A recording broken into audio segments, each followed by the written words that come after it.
Welcome to the Brian Murray Show, a real estate show, New Jersey style. This is the Shelter in Place special. Here we are a little bit different because my microphone's not working. My tech person is out sheltering in place.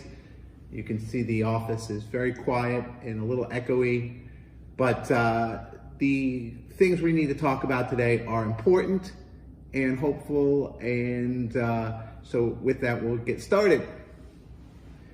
Today's discussion point is, what do we want to get out of shelter in place? We've been at it here for about 10 days now with no real end in sight. Maybe 2 weeks, maybe a month, maybe more, maybe like a hybrid situation. Nobody really knows.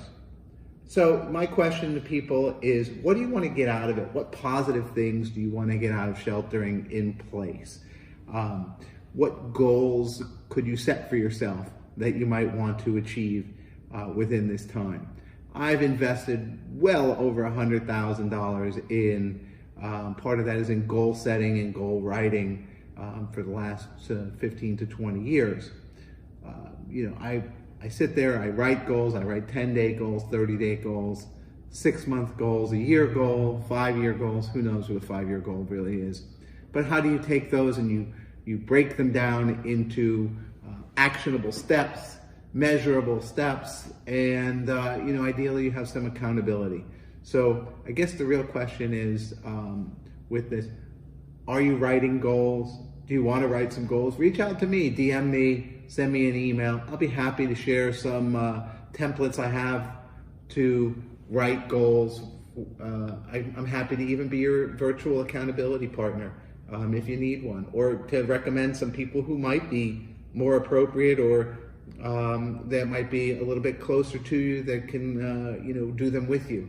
More accountability partners, maybe you and your partner, you and your kids, you and a friend might want to do some goals together and kind of do that accountability. With the Zoom calls and the house parties and all the sharing apps, you can even do some exercise goals at home. Wouldn't that be fun to be doing a class with your friend every day, measuring, just kind of tracking that? Or maybe you wanted to learn Italian, or maybe you wanted to clean out your closets or what have you. There are certain people I can put you in touch with that can help you with some of those goals in terms of if you need some extra help or you need an expert in a particular area, how to do that. But my recommendation is that everybody tries to get something positive to say, hey, I spent a bunch of time inside, and not only did I get closer to my family or whom I'm spending the time with, not only did I get some downtime that I normally wouldn't take, but what did I do with that downtime? Maybe instead of being on Facebook or social media, which I'm glad you are because you're watching this, but maybe instead of that, you're taking 20 minutes a day to work on something for yourself, something that you've always wanted to do or you've been putting off because of the white noise out there. You now have time when it's a little quieter to do, and you can say, hey, look, at the end of this time, I'm 2 steps closer to my goal, or I've reached a small goal and I'm building on a bigger goal. So again, I offer you the time to do that and to be your accountability partner, or to give you some direction on that. And I want to hear from you as to what kind of accomplishments you've actually had, so that we can all celebrate together at the end that, look, I want to make an impact, so and improve other people's lives. This is a good way for me to do that. And that's one of my goals, is to improve other people's lives through this show, to not only give them great information, but in times when, information is not the most important thing. Real estate information is important, but not the most important thing, that we can do some other things as well. This has been today's discussion point. It's based on goals, goal writing, goal setting, goal achievement. Today's hot topic: how's the market? Here we are towards the end of March, and everybody's wondering what's going to be happening with the market, real estate market. We watch the stock market and the volatility, but how's the real estate market? And here's what's going on here in Hudson County. Realistically, the market has slowed considerably. Homes that are being shown right now are mainly vacant. If you're a seller, do you want people coming to your house? You're trying to shelter in place. You want a bunch of people coming in, even if they're wearing masks. Now you're going to have to disinfect the whole place.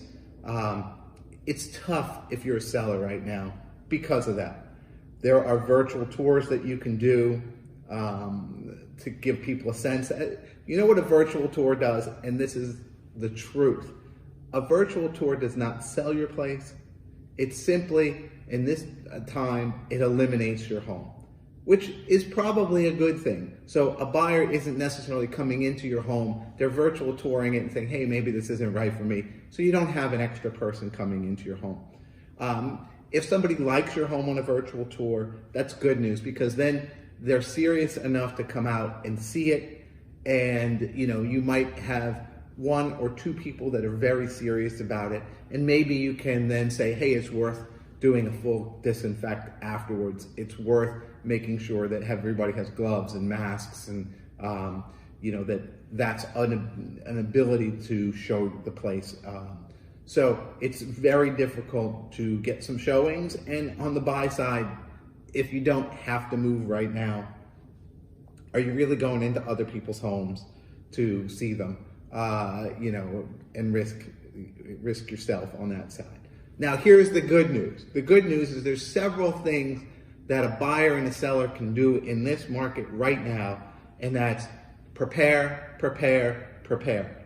When the switch gets flipped on, if you're a buyer and you're prepared because you know what the market is, you have your pre-approval, you have all your docs ready for a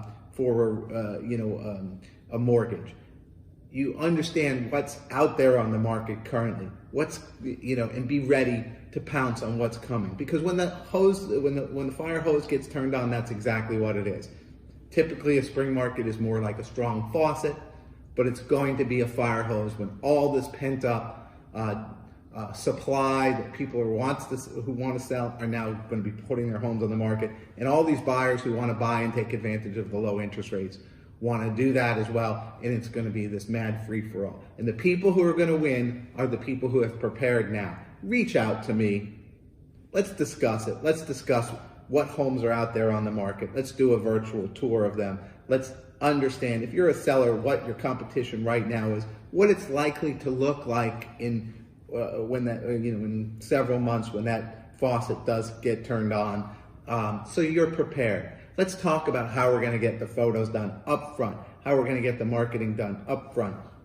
So there's absolutely no delay on your part, zero delay on your part. In fact, you want to treat this as if you're preparing to have your home on the market in the next several weeks, and then we're going to be ready to pounce when it is. And you may even want to do some private showings, preview showings up front when your schedule will allow, just so that we might be able to sell this off market before it ever, so that you have money in the bank ready to pounce on the next place.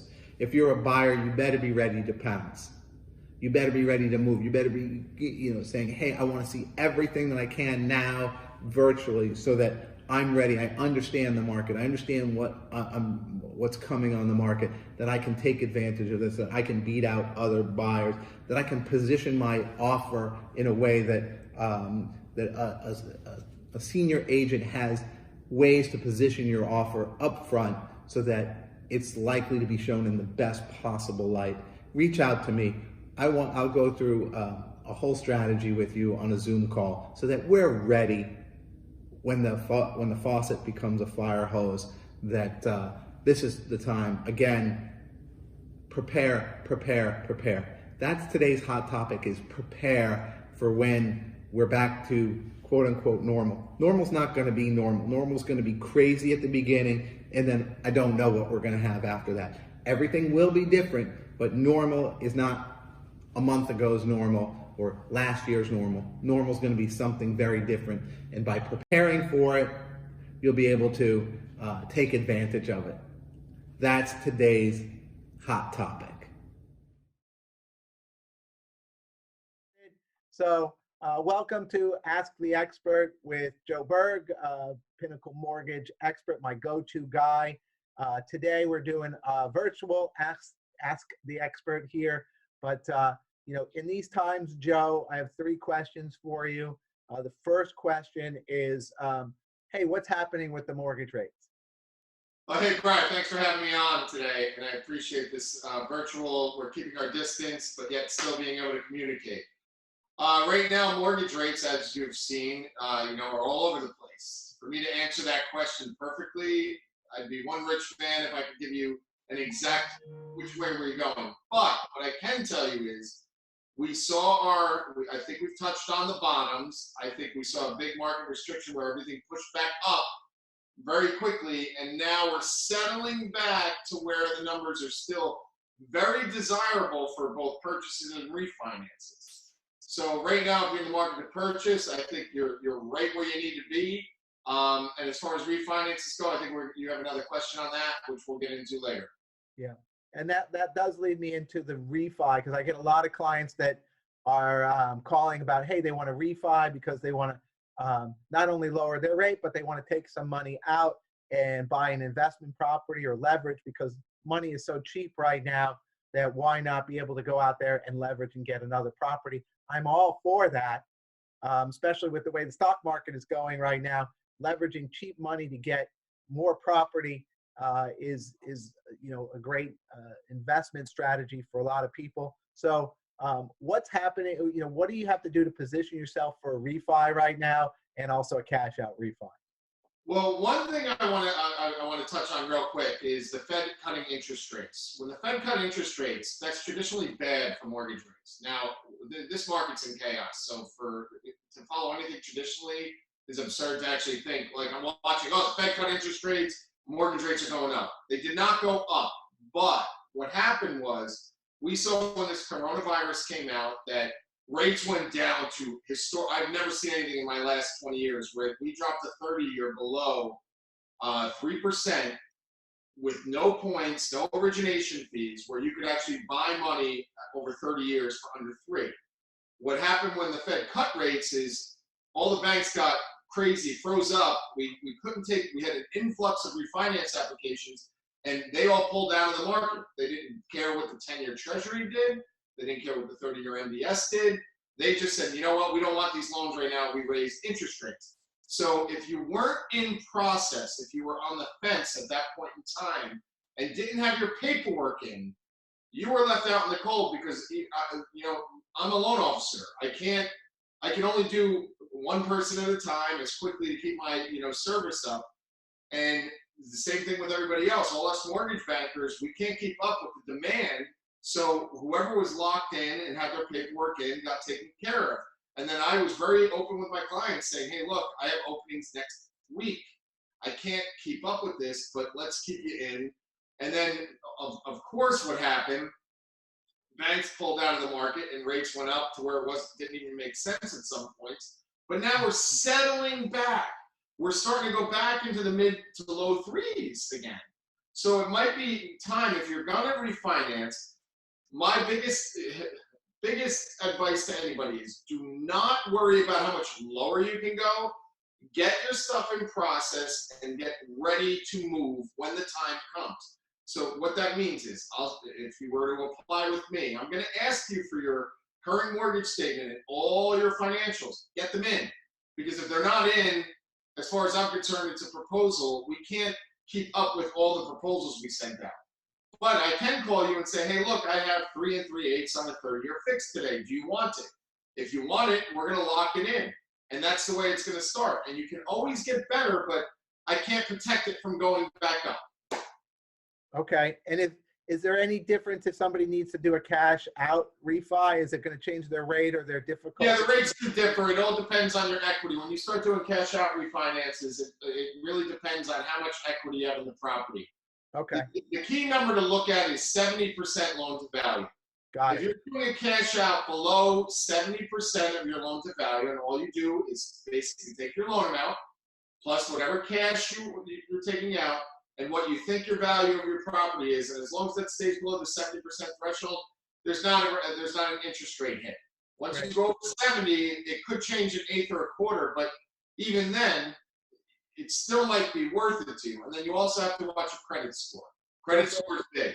So for anybody thinking about that refi, and looking at the LTV, reach out to me for comps on your property so Sure. that we can make sure that the appraiser gets the right comps in order to make sure you get the right LTV based on obviously data that's there. You don't want them pulling wrong comps that don't necessarily apply, and your loan will get denied based on that. And then The good, the bad, the ugly. The good is social distancing. We've done a really good job. The local governments have done a really good job of promoting it after that little hiccup in the beginning where everybody was a little crazy. People have done a really good job of social distancing. It's hard. We all know it, but that's good because I think that, we're in a metro area where if we don't, we're in big trouble. Everybody's doing their part, at least as best they can. So great on the government, great on the city halls, great on the towns, great on the townspeople, that we're all trying to do the best we can. The bad, groceries online, whether it's Amazon or it's Whole Foods or it's Fresh Direct or it's ShopRite. How frustrating that there's no real grocery online. There's no delivery dates. Their sites are a nightmare to navigate. I just don't get it. Especially like a Fresh Direct or an Amazon where it's their whole business online. And yet they didn't see this coming. They didn't prepare. They don't have a way of growing their business and scaling it quickly. The local company that can figure out how to have somebody order and then just drive up and they put it in their trunk, they're going to win. That should already be a thing. I don't get it. It should already be a thing. Just click online, drive over, pick it up, put it in your cart, put it in your back seat, put it in your trunk. I think that the local stores that figure that out, they're going to own the market share. And you know what? I don't want to be going out to the grocery store every time. I just look at people as they're going to get me sick and they're dangerous. Crazy way to look at people, but that's what we're doing, is we're playing Russian roulette every time we go. The ugly. Where's the toilet paper? Where is it? I don't know where it is. We had this big rush at the beginning, everybody hoarding it. You'd think by now there'd be plenty of toilet paper on the shelves. You go everywhere, there's none. Nobody's even talking about there's any anywhere. Where's the toilet paper? The real ugly is going to be when people start to run out. That's the ugly. What are we trading for? I don't know, but we're trading milk, are we trading wine, but something's going to be traded for that toilet paper. Crazy stuff. That's been the good, the bad, and the ugly.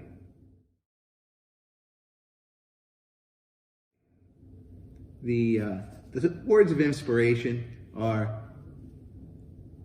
a goal is a dream with a deadline. If you don't have a deadline, you just have a dream. If you have a deadline and a dream, you have a goal. Please take this time, set some goals, and put some time frames on them. I promise you that my wish for everyone is that they get something out of this. Something good comes for them out of this. So that's today's inspiration. Thank you for watching The Brian Murray Show. All episodes are on my website, themurraypropertygroup.com. If you enjoyed anything that you saw here today, please follow us on social media, Instagram, Facebook, YouTube. Share it with a friend. We welcome all feedback. And if there's anything that you disagreed with, please reach out to me directly, and I'll show you why you're wrong. Thanks for watching.